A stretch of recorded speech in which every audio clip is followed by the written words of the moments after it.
পরিচয় হয়েছে আমি অসুস্থ জন্য চাকরি করতে পারি না, আমি অপরাধ। আপনার নাম কি? আমার নাম জানি আলম কলোনিতে থাকি। এখানে আমার দেখছি কিন্তু আমার খারাপ কিছু কেউ দেখে নাই আজ পর্যন্ত। খারাপ কিছু না দেখলে এখানে কেন? এখন আমি কিভাবে আইছি আমি নিজে জানি না, কিছু কোন শয়তানে আনছে। আমি বিপদ ছিল তাই একদম আমারে বলছিল যে হুজুরের সাথে কথা বলো, মসজিদের ইমাম সাহেবের কথা বলো, তোমার কিছু টাকা উঠে দিলে তুমি চিকিৎসা করতে পারবে। তো ওনার সাথে আমি কথা বলছিলাম, বলছিলাম মতন উনি বলছে তোমার আগে আইছি, আমি তোমার আগে আসতে পারি না, আসলের আগে আইসি। আর ওই মানুষই বলছে আর আমার কিছু টাকা দিছিল, ওই মানুষে দিছিল, তাই ওই টাকা দিয়ে আমি ওষুধ কিনে খাইছিলাম, আমি চাকরি করতে পারি না।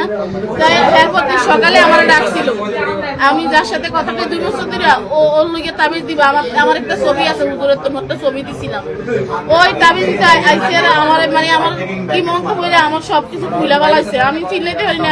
আমি এখানে আনছে, এখানে জানি এলাম 1 তারিখ, 1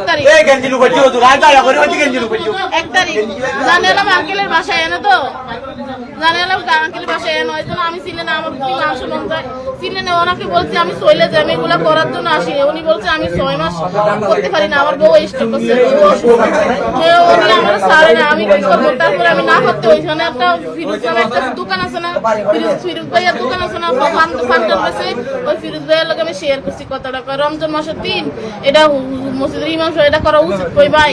আমি একা তাই আমার সত্যকুল আর আমি কাম শেয়ার করছি।